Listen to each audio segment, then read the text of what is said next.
ప్రభువునందు ప్రియమైనటువంటి దేవుని ప్రజలారా, ఇంత బాగున్నారు కదా. మన ప్రభువును రక్షకుడైన యేసుక్రీస్తు నామములో కూడి వచ్చిన మీ అందరికీ ప్రభు పేట మీకు వందనాలు తెలియజేస్తున్నాను. అందరూ బాగున్నారా? సంతోషం. దేవుడు ఈరోజు మరొక రోజు ఈ విధముగా మనం అందరం కూడా సమకూర్చబడి ప్రభు నామాన్ని ఘనపరచడానికి దేవుడు నీకు నాకు మనకు అందరికి ఇచ్చినటువంటి ఈ యొక్క అవకాశాన్ని బట్టి ప్రభుని మనం ఎంతైనా ఘనపరచవలసిన వారమై ఉన్నాం. చాలా సంతోషకరమైనటువంటి విషయం. మీరు మీ యొక్క కుటుంబాలలో ప్రభు నామాన్ని ఘనపరుస్తున్నారని, మీరు కూడా పరిశుద్ధ గ్రంథాన్ని చదువుతూ ప్రభుని ఆరాధిస్తూ మహిమపరుస్తున్నారని మేము విశ్వసిస్తున్నాం. మీ కొరకు మా యొక్క అనుదిన ప్రార్థనలో ప్రార్థన చేసుకుంటూ వస్తూ ఉన్నాం. మీ కుటుంబాల క్షేమం కొరకు, మీ కుటుంబాల్లో రక్షణ లేని వారి కొరకు రక్షణ పొందాలని కొరకు, అలాగే మీకు ఆధ్యాత్మికంగా బలపరచడానికి దేవుడు మీకు ఎంతైనా కృప చూపించాలని ప్రార్థన చేసుకుంటూ వస్తున్నాం. మంచిది. ఈరోజు ఒక చిన్న విషయాన్ని పరిశుద్ధాత్మ దేవుడు మనకి ఏమైతే తెలియజేయబోతున్నాడో ఆ విషయాన్ని శ్రద్ధగా మనం విందాం. దేవుని లేఖనాల్లో నుంచి 2-3 విషయాలు క్లుప్తంగా మనం విందాం. ఈ మాటలు వింటున్నటువంటి మీరు దేవుని యొక్క కృపచేత మీరు దీవించబడాలని మేము తలంచుతూ విశ్వసిస్తూ ఉన్నాం. దేవుడు ఎప్పుడు ఎంత మాత్రం కూడా ఆయన పక్షపాతము కలిగిన వాడు కాదని, పక్షపాతం లేనివాడని నేను మీకు తెలియజేస్తున్నాను. యేసుక్రీస్తు అందరికీ ప్రభు అయి ఉన్నాడని వాక్యంలో చూస్తున్నాం. నా ఎంతకు వచ్చే వారిని ఎంత మాత్రమును త్రోసివేయనంటున్నాడు. రోజు ప్రియులారా, దేవుని యొక్క ప్రణాళిక లేకుంటే ఆయన యొక్క సంకల్పము మానవుల పట్ల ఎంత అధికముగా ఉన్నది అంటే, వాక్యములను మనం చదువుతున్నప్పుడు ఆ వాక్యం భాగంలో ఉన్న విషయాలను మనం ధ్యానం చేస్తున్నప్పుడు, నేను కూడా అర్హత లేని వాడిని, అయితే నన్ను కూడా దేవుడు ఈ విధముగా ఏర్పాటు చేసుకుంటాడా, నన్ను కూడా దేవుడు ఈ విధముగా ఎన్నిక చేసుకోగలడా, నన్ను కూడా దేవుడు ఈ విధముగా నియమించగలడా అనేటువంటి ఆలోచనలు మనకి కలుగుతూ ఉంటాయి. కానీ మనకు కలుగుతుంటాయి, కానీ దేవుడికి మాత్రం అవి ఎంత మాత్రం కూడా కావాలి. దేవునికి నీవు నేను మనం అందరమే కావాలి. ఆయనకి యోగ్యత లేదని మనం అనుకుంటాం, కానీ యోగ్యత లేని వారిని పిలిచి అయినా యోగ్యత అనగా అర్హతనిస్తాడు. అర్హత ఇచ్చే దేవుడు.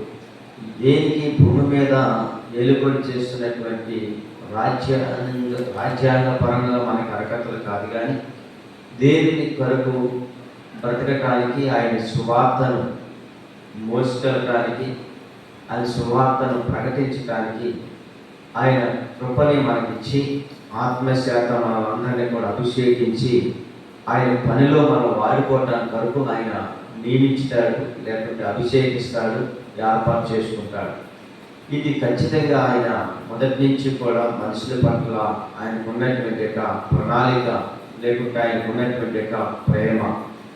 నిజంగా మనము ఆ పనిని కనుక గుర్తించి చేయడానికి ఇష్టపడితే దేవుడు నిన్ను నన్ను కూడా వాడుకుంటూ ఉంటాడు. ఆయన జ్ఞానం లేని వారిని ఆయన ఎన్నిక చేసుకునేవాడు. ఎన్నిక లేని వారిని, అంటే ఎన్నికైన వారిని సిగ్గుపరచడానికి వరకు ఎన్నిక లేని వారిని ఆయన ఏర్పాటు చేసుకుంటాడని మన వాక్య భాగంలో చూస్తున్నాం. ఈ సందర్భంలో మీకు ఒక చిన్న వాక్యాన్ని జ్ఞాపకం చేస్తాను. ఇది ఒక వాగ్దానంతో కూడినటువంటిది కూడా మీకు తెలియజేస్తున్నాను. అంటే ఆదికాండం మొదలుకొని ప్రకటన గ్రంథం వరకు ప్రభు మనతో అనేకమైన విషయాలు మాట్లాడుకుంటూ వస్తున్నాడు. కేవలం ఈ విషయాలు మనకి ఆలోచనకి అందవు. ఈ మాటలు రాస్తున్నప్పుడు వారు ఎలా రాస్తారన్నది మనకైతే అర్థం కాదు, కానీ నిజంగా వారు ఆత్మశాత ప్రేరేపించబడిన వారై ఈ మాటలు వారు రాశారు. నేను ఎఫెసీయులకు రాసినటువంటి పత్రిక 1వ అధ్యాయము 6వ వచనంలో చివరి వరుసలో ఉన్నటువంటి విషయాన్ని నేను మీకు చదవాలని ఒక ఆలోచన కలిగి ఉన్నాను. జగత్తు పునాది వేయబడక మునిపే ప్రేమ చేత ఆయన క్రీస్తులో మనలను ఏర్పరచుకునేది. ఇక్కడ అపోస్తలుడైన పౌలు ఎఫెసీ పట్టణానికి ఒక లెటర్ రాస్తున్నట్లుగా మనం చూస్తాం. లేదంటే ఆ సంఘానికి స్వయంగా వెళ్ళినప్పుడు కూడా మాట్లాడినట్లుగా కూడా చూస్తాం. ఎక్కువ శాతం అపోస్తలుడైన పౌలు 14 పత్రికలు రాసినట్లుగా, సంఘాలను నిర్మాణం చేసినట్లుగా మనం చూస్తాం. ఈ అపోస్తలుడైన పౌలు ఒకప్పుడు ఎలాంటి వ్యక్తో మనకందరికీ తెలిసినటువంటి చరిత్రే. కానీ తర్వాత కాలంలోకి వస్తే పౌలు సౌలుగా ఉన్నప్పుడు సంఘాలను చిత్రహింసలు పెట్టేవాడు, క్రైస్తవులని హింసించి బాధించేవాడు. తర్వాత ప్రభు యొక్క దర్శనాన్ని కలిగి ప్రభు యొక్క కృపను పొందుకొని ఆత్మశాత నింపబడిన తర్వాత క్రీస్తే దేవుని కుమారుడని ప్రకటించడం ప్రారంభించడమే కాకుండా ఆయన అనేకమైన లోతైన విషయాలు పత్రికలు రాసి సంఘాలను కట్టి అనేకమైన శిష్యులుగా ప్రజలను తయారు చేసి సంఘాలను అప్పగించి ఆయన దాదాపుగా 3-4 పర్యాయములు మిషనరీ ప్రయాణాలు చేసి అనేకమైన యూదులను క్రైస్తవులుగా మార్చినట్లుగా మన దేవుని లేఖనాలలో మనం చూస్తూ ఉంటాం. ఇది చాలా అద్భుతమైన నిగూఢమైనటువంటి సత్యాలు. మనము మార్చబడుతున్నాం, కానీ మనము మిషనరీ ప్రయాణం చేయకపోయినా మన చుట్టుపక్కల ఉన్నటువంటి ప్రాంతాలకైనా సరే తిరిగి మనకున్న పరిధిలో కొంతమందిని అయినా సరే ప్రభు తట్టుకి తిప్పలేనటువంటి అసమర్థమైపోతున్నాం. మనం సరే ఉన్న పరిధిలోనైనా వాక్యాన్ని బోధించడానికి దేవుడు మనకిచ్చిన ఆయన అభిషేకాన్ని పోగొట్టుకోకుండా కాపాడుకుంటూ అనేకమైన ప్రజలను ప్రభు తట్టు తిప్పటానికి మనము కూడా క్రీస్తు కొరకు ఎంతో కొంత కాస్త ప్రయాసపడి దేవుని పని చేయాలనే ప్రభు యొక్క చిత్తమైనది.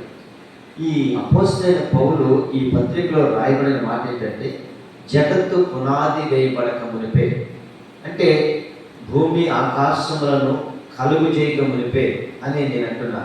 అంటే జగత్తి పునాది వేయబడక మునిపే అంటే భూమి ఆకాశములను కలుగు చేయక మునిపే, అంటే పరలోకములోనే ఈ జగతికి పునాది వేయబడక మునిపే పరలోకములోనే దేవునికి ఒక ప్రణాళిక ఉంది.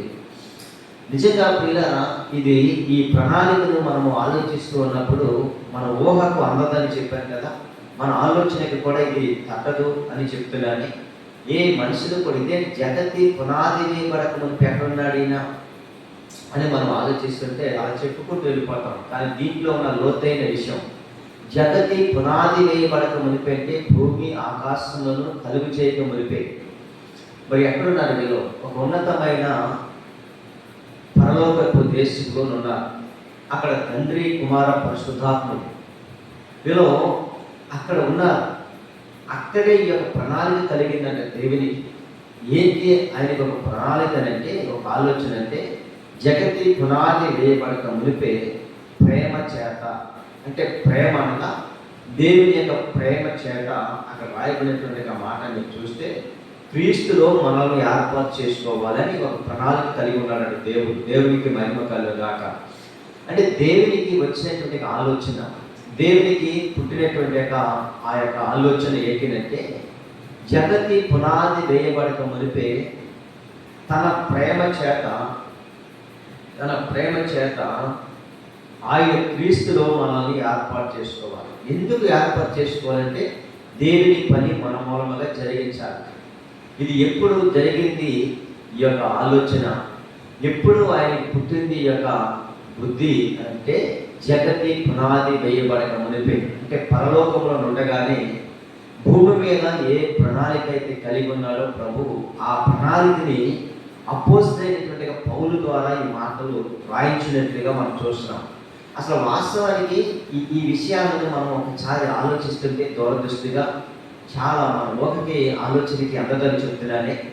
ఇది ఆలోచించింది దేవుడైతే ఇది జరిగించాలని ప్రభు యొక్క చిత్తమైతే, ఈ జరిగించాలని ఆలోచించిన ఈ మాటలు అపోస్తలుడైన పౌలు ద్వారా ఈ విషయాలను తెలియజేస్తున్నారు. పౌలుకి ఏమైనా తెలుసా అంటారంటే పౌలుకి తెలియదు, కానీ పౌలు ద్వారా ఈ విషయాలను దేవుడు మనకి తెలియజేస్తున్నారు. ఏమంటే పౌలు ఉన్నాడు అప్పుడు అంటే పౌలు లేడు, క్రీస్తు శకం మొదటి శతాబ్దంలో ఉన్నాడు. కానీ మరి ఈయన ఈ మాటలు జగతి పునాది వేయబడక మునిపే దేవుని ప్రేమ చేత క్రీస్తులో మనల్ని ఏర్పాటు చేసుకున్నాడు అన్న విషయాన్ని ఈయన ఎలా ఆ మాటలు వచ్చినాయి తన మనోహకి ఆలోచనలోనికి అంటే ఇది ఖచ్చితంగా దేవుని యొక్క ఏర్పాటు. దేవునికి స్తోత్రం కలుగాక. దేవుడు అనంత జ్ఞాని, నిన్న నేడు రేపు ఏకరీతిగా ఉన్నవాడు. ఆయన మార్పు లేనివాడు, మాట తప్పనివాడు, అబద్ధం ఆడనివాడు, మోసం లేనివాడు, కపటం లేనివాడు, పరిశుద్ధుడు, నిర్దోషి, నిష్కల్మషుడు, పాపుల్లో చేరక ప్రత్యేకమున్నవాడు, ఆకాశ మండలం కంటే మిక్కిలి హెచ్చైన వాడు, ప్రధాన యాజకుడు, మనకు సరిపోయిన వాడు, మనకు తగినవాడు. ఆ పరిశుద్ధుడైన ప్రభువు జగతి పునాది వేయబడక మునిపే నీ పట్ల నా పట్ల ఒక ప్రణాళిక కలిగి ఉన్నాడంట. ఎంత అద్భుతమో చూడండి ఆ మాటని మనం పరిచయం చేస్తుంటే ఇప్పటికీ కూడా నాకు చాలా ఆ ఊహకు నా ఆలోచనకి, ఎందుకంటే చదువు లేని బురకే లేకపోతే జ్ఞానం లేనటువంటి ఈ బురకే ఆ మాటలు ఆలోచిస్తుంటే జగతి పునాది వేయబడుతున్నపై మనుషుల పట్ల మన పట్ల దేవుడికి ఉన్నటువంటి ప్రేమ, అంతేకాదు క్రీస్తులో తన కుమారుడైనటువంటి యేసు క్రీస్తులో మనందరినీ కూడా దేనికి ఏర్పాటు చేసుకోవాలని అంటే ఆయనకు ప్రణాళిక ఉంది. ఎందుకు ఏర్పాటు చేసుకోవాలంటే ఒక ప్రణాళిక, అంతే. ఆ ప్రణాళిక నెరవేర్చబడాలి. అది మన మూలముగా, మన ద్వారా దేవుని నామము కనపరచబడాలని, ఉన్నతమైన ఆ నామము, పరిశుద్ధమైన నామము నీ ద్వారా నా ద్వారా కనపరచబడాలని దేవుని యొక్క ప్రణాళిక అంట. దేవునికి మహిమ కలుగాక.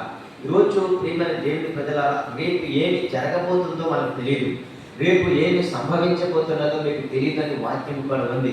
కానీ మరి ప్రభువుకు ఉన్నటువంటి ప్రణాళిక తరతరములో ముందే, యుగాలకు ముందే, తరాలకు ముందే, కోట్ల కొలది సంవత్సరాలకు ముందే దేవుని యొక్క ప్రేమ లేకపోతే మనుషుల పట్ల ఆయనకు ఉన్నటువంటి వాత్సల్యత, కృప, బాహుల్యము తన కుమారులో వాళ్ళందరినీ కూడా ఏర్పాటు చేసుకోవాలని ఒక ప్రణాళిక ఎవరిలో కలిగిందంటే ఇది దేవుడిలో కలిగింది. ఆ మాట అపోస్తులైన పౌలు ద్వారా ఈ పత్రికలో ఈ మాటలను రాయిస్తూ వస్తూ ఉన్నారు. ఎంత అద్భుతం అంటే అంత అద్భుతమైన మాట. నేను అనుకుంటున్నాను, నిజంగా దేవుడు చాలామంది దేవుని యొక్క ప్రేమని గుర్తించలేము, దేవుడికి ఉన్నటువంటి ఆ ప్రణాళిక, ఆ సంకల్పాన్ని, ఆ వాత్సల్యతను, ఆ కృపని మనం ఎవరు కూడా గుర్తించలేము. ఎందుకు గుర్తించలేమంటే మనకు జ్ఞానం లేని వారు కనుక ఆ యొక్క ప్రణాళికను మనం గుర్తించలేము. కానీ దేవుని యొక్క ప్రణాళిక ఏంటో తెలుసండి, నిన్ను నన్ను కూడా క్రీస్తులో ఆయన మనల్ని క్రీస్తులో చూడాలని, అంటే క్రీస్తులో మనల్ని ఏర్పాటు చేసుకోవాలని, క్రీస్తులో మనల్ని ఆయన చూసి ఆనందించాలి. ఎందుకనంటే ఈ మానవుడు పతనమైపోయాడు, మనల్ని ఆయన పోలిక చొప్పున చూడాలని ఆయన ప్రణాళిక ఉంది. ఆ ప్రణాళిక ఉంది కనుకనే మొదట మనిషిని తయారు చేశాడు. కానీ ఆ మొదటి మనిషి ఆజ్ఞ అతిక్రమించి తాను ఆ దేవునిలో నిలబడలేక పడిపోయాడు కనుక తర్వాత కాలంలో తన కుమారుడు యేసు క్రీస్తులో ఎన్నో నన్ను కూడా ఏర్పాటు చేసుకోవటమే కాకుండా తన కుమారుడు మనందరినీ కూడా చూడాలని ఆయన ఒక ఉద్దేశము కలిగి ఉండాలని ఈ మాటలో మనం చూస్తున్నాం. జగతి పునాది వేయబడక మునిపే ఎంత అద్భుతమో చూడండి, ప్రేమ చేత ఆయన క్రీస్తులో మనందరినీ కూడా ఏం చేసినట్టే ఏర్పరచుకోలేము. అసలు దేనికి ఏర్పరచుకుంటాడు? లోకంలో చాలా మంది మనం కూడా ఏర్పరచుకుంటాం. ఇదిగో నువ్వు ఈ పని చేయడానికి నేను నియమిస్తున్నాను, లేకుంటే నేను ఈ విధంగా ఏర్పాటు చేస్తున్నాను. మనం అపొస్తలుల కార్యం 6వ అధ్యాయంలో చూస్తాం కదా, ఆత్మతో నిండుకునే వారిని, పరిశుద్ధాత్మ చేత నింపబడిన వారి, జ్ఞానంతో ఆత్మతో నింపబడిన వారిని పరిచారకులుగా ఏర్పాటు చేయమని అక్కడ కూడా ఒక వాక్యం మనం చూస్తాం. అంటే ఇంకా విషయాన్ని మీకు జ్ఞాపకం చేస్తాను, దేనికి ఆయన ఏర్పరచుకున్నాడు ఆ విషయాన్ని చిన్నగా మీకు జ్ఞాపకం చేస్తాను. యోహాను సువార్త 15వ అధ్యాయం, యోహాను సువార్త 15వ అధ్యాయంలో ప్రభు అయినటువంటి యేసుక్రీస్తు ఆ మాటని మనకు తెలియజేస్తారు. ఏ మాట అంటే ఆ విషయాన్ని మీరు అందరూ కూడా చదివినటువంటి విషయమే. 16వ వచనం, 15వ అధ్యాయంలో 16వ వచనంలో చక్కటి మాట కలిపేసిందన్న తెలుగుగా. ఆ 16వ వచనం అంటున్నారు, మీరు నన్ను ఏర్పరచుకోలేదు అంటాడు. మీరు నన్ను ఏర్పరచుకోలేదు, నిజమే. దేవుడిని మనం ఎప్పుడైనా ఏర్పరచుకున్నామంటే ఏర్పరచుకోలేదు. కానీ అక్కడ చెప్తున్న మాట తెలుసా, మీరు నన్ను ఏర్పరచుకోలేదు, మీరు నా పేరట తండ్రిని ఏమి అడుగుతారో అది ఆయన మీకు అనుగ్రహించినట్లు మీరు వెళ్ళి ఫలించినట్టును. చూడండి ఇక్కడ నుంచి, మీరు వెళ్ళి ఫలించినట్టును మీ ఫలము నిలిచినట్టును నేను మిమ్మల్ని ఏర్పరచుకొని నియమించాను. దేవునికి మహిమ కలుగుగాక. ప్రభు అయిన యేసుక్రీస్తులో ఏర్పాటు చేస్తున్నాడు మనల్ని. ఆ మాట మనము అపోస్తలుడు పౌలు ఎఫెసీ పట్టణానికి లేకుంటే ఆ సంఘానికి రాసినటువంటి ఆ మొదటి అధ్యాయంలోనే మనం మాటలు చూసాం. ఇక్కడ ప్రభు యేసుక్రీస్తు చెప్తున్నాడు, మీరు నన్ను ఏర్పరచుకోలేదు. నిజమే, యేసుక్రీస్తుని మనం ఎవరైనా ఏర్పరచుకున్నామా? లేదా యేసుక్రీస్తు మనకి ప్రభు అని మనకేమైనా తెలుసా? యేసుక్రీస్తు ఒక్కడే రక్షకుడని మనకేమైనా తెలుసా? యేసుక్రీస్తు ఆ రక్షకుడని, విమోచకుడని, ఆయన అభిషేక్తుడని మనకేమైనా తెలుసా? ఆయన గురించి అంటే అసలు ఆయన గురించి తెలియజేసిన వారిని గురించే మనకు తెలియదు. దేవుడికి స్తోత్రం కలుగుగాక. అసలు తెలియజేసింది, మనకు పరిచయం చేసింది దేవుడు. అయితే ప్రభువు యేసుక్రీస్తు లోకానికి వచ్చిన తర్వాత యేసుక్రీస్తు చెప్తున్న మాటలు ఏంటంటే శిష్యులతోటి, మీరు నన్ను ఏర్పరచుకోలేదు అంటున్నాడు. నిజమే, మనము ఆయన ఏర్పరచుకోలేదంట. కానీ ఆయన చెప్తున్న మాట ఏంటంటే, మీరు నన్ను ఏర్పరచుకోలేదు కానీ అని చెప్తున్నాడు, మీరు నా పేరట తండ్రిని ఏమి అడుగుతారో అది ఆయన మీకు అనుగ్రహిస్తాడు. దేవునికి స్తోత్రం కలుగుగాక. నా పేరట మీరు ఏదైతే తండ్రికి అడుగుతున్నారు అంటే ఎవరి పేరట? యేసు పేరట. అంటే ప్రభు యేసుక్రీస్తు పేరట మనము తండ్రిని అడగాలంట. తండ్రిని మనం అడిగితేనట ఆ తండ్రి ఏం చేస్తాడంటే మీకు అనుగ్రహిస్తాడు. ఏంటి అనుగ్రహిస్తాడంటే మనం అడిగినది ఆయన మనకు అనుగ్రహిస్తాడంట. మనకు కావాలి అన్నది ఆయన మనకి ఇస్తాడంట. అది ఎవరి నామము పేరట, ఎవరి నామం పేరట మనం తండ్రిని అడగాలంటే అక్కడ చెప్తున్నటువంటి మాట ఏం తెలుసా? నా పేరట, మీరు నా పేరట అన్నాడు. నా అంటే యేసు ప్రభు అంటాడు, మీరు నా పేరట ముందు నా పేరు పెట్టి తర్వాత తండ్రిని మీరు అడగండి. దేవునికి మహిమ కలుగుగాక. ఎందుకంటే నా పేరు లేకుండా తండ్రిని మీరు అడిగిన తండ్రిని మీకు ఏమి ఇవ్వలేడు అన్నట్లుగానే మనం ఒక వాక్యం చూస్తున్నాం. అంటే నా పేరట తండ్రిని మీరు అడగాలి అడగాలి అడగాలి. దేవునికి మహిమ కలుగుగాక. చాలా మంది యేసు నామములో అడుగుచున్నాం తండ్రి అంటాం. కరెక్ట్గా ఆ నామాన్ని మనం ఉచ్చరించాలి, ఆ నామాన్ని మనము పరిశుద్ధముగా ఆరాధించాలి, పరిశుద్ధముగా ప్రభువుని ఆ గణపరచాలి. మనం అక్కడ చెప్తున్న మాట అదే, నా పేరట తండ్రిని మీరు నా పేరట తండ్రిని ఏమి అడుగుతారో అది ఆయన మీకు అనుగ్రహిస్తాడు. దేవునికి స్తోత్రం కలుగుగాక. దేవుడు మీకు ఈరోజు అడుగుతున్న దాన్ని బట్టి ప్రభు మీకు అనుగ్రహించును గాక. అలాగని అడగమన్నాడు ప్రభు కదని, లేకుంటే ఇస్తానన్నాడు కదా ప్రభు అని మీకు ఇష్టం వచ్చినట్లుగా, మీకు నచ్చినట్లుగా, మీరు మెచ్చుకున్నట్లుగా అడగవద్దు. దేవునికి అనుకూలమైనటువంటి దాన్ని బట్టి మనం అడగాలి తప్ప మన లేనిపోనివన్నీ కూడా ప్రభు చెడులోకి వచ్చి ప్రభువా నాకు అదివు, ప్రభువా నాకు ఇదివు, ప్రభువా నాకు అదివు అని ఇలాగ ఏదో గుర్తుమ్మ కోరికల్లాగా మనం పెట్టేది కాదు. మనం ఏది అడగాలంటే మొట్టమొదటిగా దేవుని యొక్క వాక్యంలో 6వ అధ్యాయంలో 33వ వచనంలో ఎక్కడో చెప్తాడు. దేవుని యొక్క వాక్యం అంటే సువార్తలో ఏమడగమంటాడు తెలుసా? మొదటిగా నా రాజ్యమును నా నీతిని వెతకండి అంటాడు అక్కడ. అంటే మనం వెతికేది కూడా లేకుంటే మనం అడిగేది కూడా దేవునికి ఆ ప్రతికూలమైనటువంటివి అడగకూడదు. దేవునికి అనుకూలమైనటువంటివి మాత్రమే మనం అడిగి పొందుకోవాలి తప్ప ఏది పడితే అది అడగకూడదు. చాలా మంది అందులోకి 4 అంతస్తులు బిల్డింగులు ఉంటాయి, 10 ఎకరాలు చేపల చెరువులు ఉంటాయి, చాలా డబ్బు ఇనుప బీరువాలు ఉంటాయి, బ్యాంకి బ్యాలెన్స్ ఉంటుంది. అవన్నీ ఉన్నా కానీ ఇంకా వాళ్ళు అడిగేది ఏం తెలుసు? అయా మా చేపల చెరువు బాగా దీవించబడాలి ప్రభువా, అయా ఇంకా ఆయన చాలా వ్యవసాయం చేయాలి ప్రభువా, పొలాలు కొనాలి, స్థలాలు కొనాలి, ఇలాగ అడిగితే అది అప్పటికే ఆల్రెడీ ఇంకా చాలా ఉన్నాయి వాళ్ళకి. అది కాదు, లేనివాడు అడగాలి. అదే లేనివాడు అడిగేది ఏం తెలుసా? మొదటగా నా నీతిని, నా రాజ్యాన్ని వెదకండి, అడగండి, మీకు అక్కడకున్నవేవో దేవుడు మీకు అనుగ్రహిస్తాడని వాక్యంలో మనం చూస్తున్నాం. ఈరోజు ఖచ్చితంగా క్రీస్తు ప్రియమైన దేవుని ప్రజలారా, ఇంకా చివరి అక్కడే ఒక మాట ఉంది. ఆ మాటని నేను మీకు చదివి మీకు జ్ఞాపకం చేస్తాను. మీరు వెళ్ళి ఫలించుటకును మీ ఫలము నిలిచినట్టును నేను మిమ్మల్ని ఏర్పరచుకొని నియమించి ఉన్నాను. ఇది 2వ మాట మనం నేర్చుకోవాల్సింది. జగతి పునాది వేయబడక మునిపే ప్రేమ చేత క్రీస్తులో మనందరినీ కూడా ఏర్పాటు చేస్తున్నాడు. అసలు దేనికి ఏర్పాటు చేస్తున్నాడు ఈ మానవుడు అంటే అక్కడ రాసినటువంటి మాట, ప్రభు యేసుక్రీస్తు చెప్తున్నటువంటి మాట ఏమిటంటే మీరు వెళ్ళాలి. ఎక్కడికి వెళ్ళాలి అంటే సర్వలోకానికి వెళ్ళాలి. మీరు దేవుడికి స్తోత్రం కలుగుగాక. సర్వలోకానికి వెళ్ళాలి, సర్వ సృష్టికి సువార్తను ప్రకటించాలి, సర్వ చెడులను నాకు శిష్యులుగా చేయాలి అనేటువంటి మాట ప్రభు యేసుక్రీస్తు తన శిష్యులతోటి చక్కగా మాట్లాడుకుంటూ వస్తున్నట్లుగా మనం చూస్తున్నాం. క్రీస్తునందు ప్రియమైన దేవుని ప్రజలారా, ఈరోజు వెళ్ళాలంటే చాలా మంది వెళ్ళటానికి ఆటంకాలు కలుగుతున్నాయి. నిజమే. ఎందుకంటే ప్రభుత్వ పరంగా మనం చూస్తుంటే దేవుని రాజ్య స్థాపన భూమి మీద జరగడానికి చాలా ఆటంకాలు, చాలా సమస్యలు ఎదురవుతున్నాయి. సరే, ఏదేమైనా సమస్యలు ఎదురవుతున్నప్పటికీ కూడా, ఆటంకాలు జరుగుతున్నప్పటికీ కూడా సువార్త బహు విరివిగానే వినబడుతున్నది, బహుగానే అందిస్తున్నారు. ఎందుకంటే ఇలాంటి సమయంలోనే, ఎందుకంటే ప్రభువైన యేసుక్రీస్తు మరణించిన తర్వాత యేసుక్రీస్తు శిష్యులు వెళ్ళినప్పుడు కూడా ఎలాంటి సమస్యలు వచ్చినప్పటికైనా వారు మాత్రము సువార్త ప్రకటించడం ఆగలేదు. దేవుని రాజ్యాన్ని స్థాపించడము వారు మానలేదు.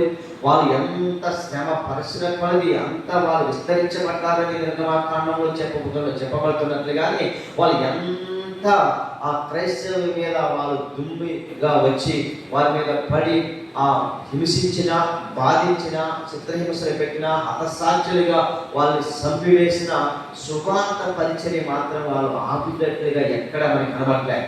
అలాంటి పరిస్థితి ఇప్పుడు వచ్చింది. అయినా ఆగకుండా ఇప్పటికి కూడా చాలా మంది, నేను చాలా సంతోషిస్తున్నా, అందరూ వచ్చి దుమ్మిగా క్రైస్తవుల మీద లేచి పడుతున్నప్పటికీ కూడా ఇప్పటికీ ఇంకా సువార్త పరిచర్య బహు వేగముగానే పరిగెడుతుంది, బహు వేగముగానే జరుగుతుంది. దాన్ని బట్టి నేను చాలా సంతోషిస్తున్నాను. నేను వెళ్ళలేకపోయినా అవి నేను చూస్తున్నాను కనుక సంతోషిస్తూ వారి కొరకు నేను ప్రార్థన చేస్తున్నా. దేవునికి మహిమ కలుగుగాక. ఇక్కడ ప్రభువు యేసుక్రీస్తు ఏమన్నాడంటే దేవుని వాక్యంలో, మీరు వెళ్ళి ఫలించినప్పుడు ఏం చేయాలంట? మీరు వెళ్ళాలి, వెళ్ళి ఏం చేయాలి తెలుసా? ఫలించాలి. ఫలము లేని వారుగా మనం ఉండకూడదు, ఫలితం లేని వారుగా మనం ఉండకూడదు. దేవుని సన్నిధిలో మనం ఉన్నామంటే దేవుని రాజ్యాన్ని స్థాపించే వారిగా మనం ఉండాలి. దేవుని యొక్క వాక్యంలో మాట మనకు కనబడుతుంది. క్రీస్తు సువార్త రచించిన వారికి వెరితనంగా ఉంటుందంట. రచించబడుచున్న మనకి దేవుని శక్తి ఉన్నది. ఆ శక్తిని మనం పొందుకోవాలి. ఆ శక్తిని మనం అనుభవించి మీరు వెళ్ళాలి అంటున్నాడు. మీరు వెళ్ళి ఫలించుటకును మీ ఫలము నిరీక్షించుటకును. ఒకటి ఫలించాలి, ఫలించిన ఫలము రెండోది ఏమవ్వాలంటే అది నిలిచి ఉండాలి. ఈ రోజులో ఫలాలు ఫలిస్తున్నాయి కానీ నిలిచి ఉండట్లేదు. ఈరోజు చాలా గొప్ప విశేషం ఏంటంటే ఫలములు ఫలిస్తున్నాయి కానీ నిలిచి ఉండట్లే. అంటే క్రీస్తు రాజ్యముల గురించి వాళ్ళు చాలా మంది నేను అని ముందుకు పరిగెత్తుకుంటూ వస్తూ దేవుని సువార్తని ప్రకటిస్తూ దేవుని రాజ్యాన్ని భూమి మీద స్థాపిస్తూ సంఘాలను నిర్మాణం చేస్తూ వాళ్ళు ఎంతో కృషి చేస్తూ ప్రయాసపడుతున్నారు. కానీ చివరికి ఆ పనులు చివరి వరకు నిలిచి ఉండట్లే. తనతోటి ఆ పనులు కొన్ని ముగించబడుతున్నాయి. వారు ఫలిస్తున్నారు కానీ ఫలము నిలిచి ఉండట్లే. కొన్ని సంఘాలు కనబడటం లేదు. వారు స్థాపించినటువంటి వ్యవస్థాపకులైనటువంటి వారు మరణించిన తర్వాత ఆ సంఘాలు కొన్ని కనుమరుగైపోవడమే కాకుండా ఆ సంఘాలు పాడైపోయేటమే పరిస్థితి.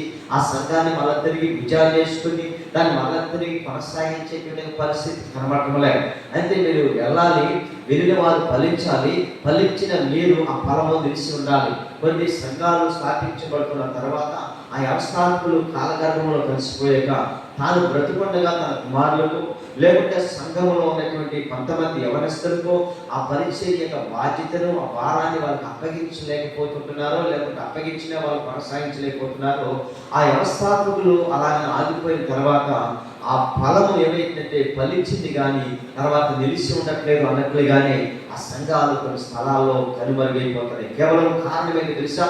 మనలాంటి వారే ఈ విజయాలుగా చావ చేస్తున్నటువంటి వారు ఏ సంస్థలోనూ అలాగే ఏ మినిస్ట్రీలోనూ నేను అంటు కట్టబడకుండగా అలా ఉండిపోతున్నటువంటి సమాజాలు, ఆ సంఘాలు ఏమైపోతున్నాయంటే ఆ వ్యవస్థాపకులు అనేటువంటి వారు ఆ సంఘాన్ని స్థాపించిన వారు మరణించిన తర్వాత ఆ సంఘాలు కనుమరుగైపోతున్నాయి. ఆ ఫలం తెలిసి ఉండట్లేదు. అది నేను ఖచ్చితంగా ఎందుకు ఈ విషయాన్ని నేను మీకు జ్ఞాపకం చేస్తున్నానంటే మనం ఫలించడమే కాదు ఆ ఫలం కూడా నిలిచి ఉండాలంటే ఖచ్చితంగా మనం ఈ విజయాలుగా చావ చేయటము తప్పని నేను చెప్పటం లేదు. కానీ అయితే ఖచ్చితంగా మనం ఈ విజయాలుగా దేవుడు పిలుస్తున్నవాడు నమ్మదగిన వాడని, పిలుస్తున్నవాడు ఆయన గొప్పవాడని, నీతిమంతుడని మనం చెప్తున్నాం. అయితే ఖచ్చితంగా ఏదో ఒక సంస్థలో లేదా బిజినెస్లో మనం పని చేస్తూ మన పరిచర్యను మనం కొనసాగించుకుంటూ ఉంటున్నప్పుడు ఖచ్చితంగా మనం ఫలించడమే కాకుండా మన ఫలము కూడా నిలిచి ఉంటుంది. ప్రభు యేసుక్రీస్తు చెప్పిన మాట ఏంటి తెలుసా? మీరు వెళ్ళి ఫలించుటకును మీ ఫలము నిలిచిటకును నేను మిమ్మల్ని ఏర్పరచుకొని నియమించాను. ఒకటి ఏర్పరచుకున్నాడంట, రెండవది నియమించాడు. ఇది ఎప్పుడు జరిగిందంటే జగతి పునాది వేయబడక మునిపే దేవుడు తన ప్రేమ చేత క్రీస్తులో మనల్ని ఏం చేశాడంటే ఏర్పాటు చేసుకున్నాడు. ఏర్పాటు చేసుకున్నప్పుడు దేవుడు ప్రభు యేసుక్రీస్తు అంటున్న విషయం తెలుసా? మీరు వెళ్ళాలి, మీ ఫలము నిలిచి ఉండాలి.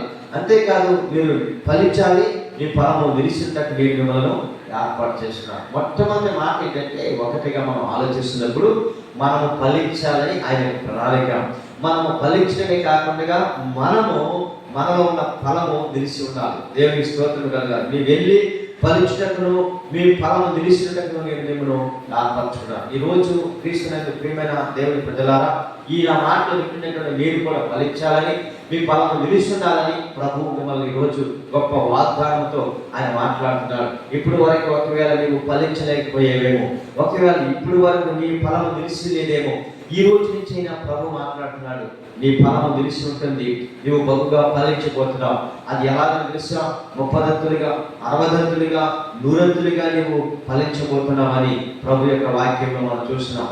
ఫలించకపోతే అంటున్నాడు కదా, మనం మత్తయి సువార్తలో చూస్తాం, ఫలించినటువంటి చెట్టుగా అది తీసి పారేస్తాడని యోహాను సువార్తలో కూడా చెప్పాడన్నమాట.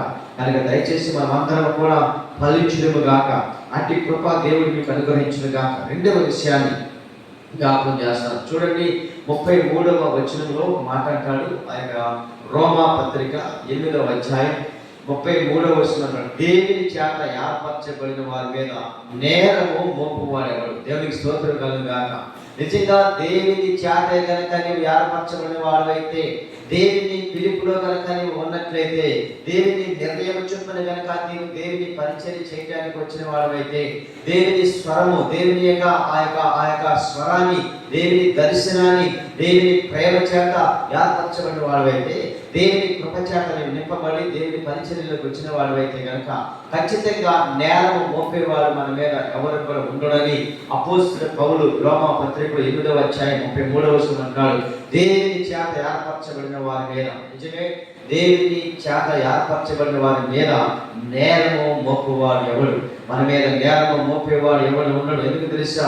మనం దేవుని చేత ఏర్పరచబడిన వారిని, దేవుని కృప చేత నింపబడుతున్న వారిని, దేవుని ఆత్మ చేత మనం నింపబడుతూ దేవుని రాజ్యాన్ని భూమి మీద స్థాపిస్తూ దేవుని సువార్తను మనం ప్రకటించేటువంటి ప్రజలుగా దేవుడు మనల్ని ఏర్పాటు చేసుకున్నాడే కనుక మన మీద ఏ వ్యక్తి కూడా నేరము మోపడు. ఒకవేళ నేరము మోపినా వాడే చిక్కుపడవలసి వస్తుంది తప్ప మనకి దేవుడు మనకిచ్చేటువంటి గొప్ప బహుమానం. అందుకని అక్కడ అంటున్నాడు, నేరము మోపువాడెవడు?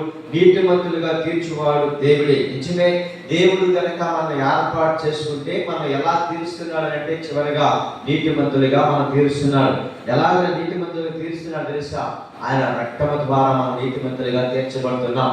అందుకనే దేవుని వాక్యంలో, అదే ఆ రోమ పత్రికలోనే ఉంటుంది, 5వ అధ్యాయం 9వ వచనంలో, మరింత నిత్యముగా మనం ఉగ్రత నుంచి తప్పించబడటానికి క్రీస్తు రక్తమే మనకి తోడ్పడుతుందని దేవుని లేఖనాల్లో మనం చూస్తున్నాం. కనుక క్రీస్తునందు ప్రియమైన దేవుని ప్రజలారా, ఈ రోజు నేను మీతో మాట్లాడుతున్న విషయం ఏంటంటే, జగతి పునాది వేయబడక మునిపే తన ప్రేమ చేత దేవుడు క్రీస్తులో నిన్ను నన్ను కూడా ఏర్పాటు చేస్తున్నాడు. దేనికి ఏర్పాటు చేస్తున్నాడో ఆ ఏర్పాటు ఏంటో నీవు కనుక ఖచ్చితంగా గుర్తిస్తే ఖచ్చితంగా నీవు ఫలిస్తావు. అంతేకాకుండా ఫలించడమే కాకుండా నీ ఫలము నిలిచి ఉంటుంది అని కూడా ప్రభు చెప్తున్నాడు. నేను ఫలించాలని, ఆ ఫలము నిలిచి ఉండాలని ప్రభు యొక్క ఉద్దేశము, ప్రభు యొక్క ప్రణాళిక. కనుక ఈరోజు ఈ చివరిగా నేను ముగించే ముందు ప్రియమైన దేవుని ప్రజలారా, ఇప్పుడు వరకు ఒకవేళ నీ సేవా పరిచర్యలో ఫలించిపోతున్నావేమో, ఒకవేళ ఫలము ఫలించినా నిలిచి ఉండట్లేదేమో, ఈరోజు ప్రభు నీతో మాట్లాడుతున్నాడు. నీవు ఫలిస్తావు, నీ ఫలము నిలిచి ఉంటుంది. నీవు అనేకమైన వారికి మార్గదర్శిగా మాదిరిగా ఉండబోతున్నావు. నీ సంఘము ఫలిస్తుంది. నీ సంఘములో ఆత్మ వరముల చేత, ఆత్మ ఫలముల చేత ప్రభువుని అభిషేకించబోతున్నాడు. ఎందుకంటే సంఘాలలో ఆత్మ ఫలాలు ఉండాలి, ఆత్మ వరముల చేత నింపబడాలి. ఆ సంఘమే నింపబడుతున్నప్పుడు, బలపరచబడుతున్నప్పుడు అది నిలిచి ఉంటుందని ప్రభు యొక్క వాక్యంలో మనం చూస్తున్నాం. ఈరోజు నా ప్రియమైన స్నేహితుడా, సహోదరుడా, సంఘాన్ని దీవిస్తానని ఆయన మాట్లాడుతున్నాడు. ఫలిస్తారు, ఫలము నిలిచి ఉంటుందని ప్రభు చెప్తున్నాడు. అంతేకాదు, దేవుని చేత మనము ఏర్పరచబడినప్పుడు అపవాది ఏమాత్రం కూడా మన మీద నేరము మోపదని కూడా మనం చూస్తున్నాం. ఎందుకంటే అపవాది తంత్రములను ఎరగని వారు కాదు మీరని వాక్యంలో మనం చూస్తున్నాం. దానికి అపవాది తంత్రములను ఎరిగిన మనము అపవాదిని ఏ విధంగా జయించాలో అటు కృప కూడా దేవుడు నీకు నాకు ప్రభు మనకు అనుగ్రహించాలని ప్రభు పేట నేను మీకు మనవి చేస్తున్నాను. ఈ యొక్క రోజు మరొకసారి ఖచ్చితంగా ఈ వాక్యాన్ని బట్టి నేను మీతో చెప్తున్న విషయం ఏంటంటే, మనం అందరం కూడా ఫలించుడుగాక, మన ఫలము నిలిచి ఉండునుగాక. అంతేకాకుండా మీరు వెళ్ళి ఫలించాలంటున్నాడు. మనం అందరం కూడా అనేకమైన ప్రాంతాలకి, పట్టణాలకి, అనేకమైన స్థలాలకి వెళ్ళి క్రీస్తు రాజ్యాన్ని మనము సువార్త ప్రకటిస్తూ దేవుని రాజ్యాన్ని స్థాపించుదాం. ఇట్టి మాటలు దేవుడు మన మిగులు దేవుడు దీవించి ఆశీర్వదించునుగాక. చిన్న ప్రార్థన చేసుకుందాం. పరిశుద్ధమును నమ్మకమును పరలోకమంతున్న మా తండ్రి, మీకు స్తోత్రాలు వందనాలు తెలియజేస్తూ ఉన్నాను ప్రభువా. మరొకసారి ఉదయకాల సమయంలో మీ పాద సన్నిధిలో ఈ విధంగా నిలవబడి నీ మాటలను ప్రకటించుటకు మీరు మాకు ఇచ్చినటువంటి ఈ యొక్క సమయాన్ని బట్టి నేను స్తుతిస్తూ, ఆరాధిస్తూ, కనపరుస్తూ, మహిమపరుస్తున్నాం ప్రభువా. నీ లేఖనంలో రాయబడినట్లుగా జగతి పునాది వేయబడక మునిపే ఆయన ప్రేమ చేత క్రీస్తులో మమ్మల్ని ఏర్పాటు చేసుకున్నారని చెప్పారు. ఎందుకు మమ్మల్ని ఏర్పాటు చేసుకున్నారంటే, అయా మీరు వెళ్ళాలి, మీ ఫలము ఫలించాలి. అంతేకాకుండా ప్రభువా, అయా మీ యొక్క తల్లి నిలిచి ఉండాలని ఫలం అని చెప్పారు. ఫలించాలి, మీ ఫలము నిలిచి ఉండాలని చెప్పారు ప్రభువా. అటు రీతిగా మా ఫలమును ఫలించుటకును నిలిచుటకు మమ్మల్ని ఏర్పాటు చేసుకున్నానని, దేవుని చేత ఏర్పాటు చేసుకున్న వారి మీద అయా నేరము మోపేవాడు ఎవడని మీరు మాట్లాడుకుంటూ వస్తున్నారు. కనుక మా మీద నేరము మోపేవాడిని అయా జయించుటకు వాటి కృపను మాకు మీరు దయచేయమని ప్రార్థన చేస్తూ, మా ఫలమును తండ్రి ప్రభా నిలిచినటువంటి కృపను మాకు దయచేయమని, అలాగే సంఘాన్ని దీవించండి, ఆశీర్వదించండి. సంఘం యొక్క సరిపెత్తని విశాలపరచండి. వాక్యం వింటున్న ప్రతి కుటుంబము ఫలించుటకును, వారి ఫలము నిలిచినటకును అట్టి కృపను మీరు దయచేయమని, ప్రతి సంఘమును దీవించి ఆశీర్వదించమని ప్రార్థన చేస్తున్నాం. ప్రాంతీయ ప్రజలను, గ్రామ పెద్దలను, అధికారులను దీవించండి. పూర్వకాలంలో ఉన్న వైభవాన్ని మన తిరిగి మా గ్రామాలకు మీరు దయచేయండి.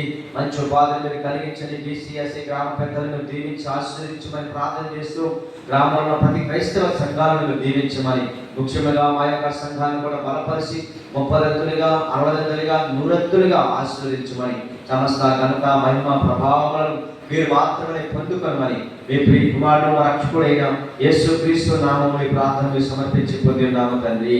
ఆమేన్.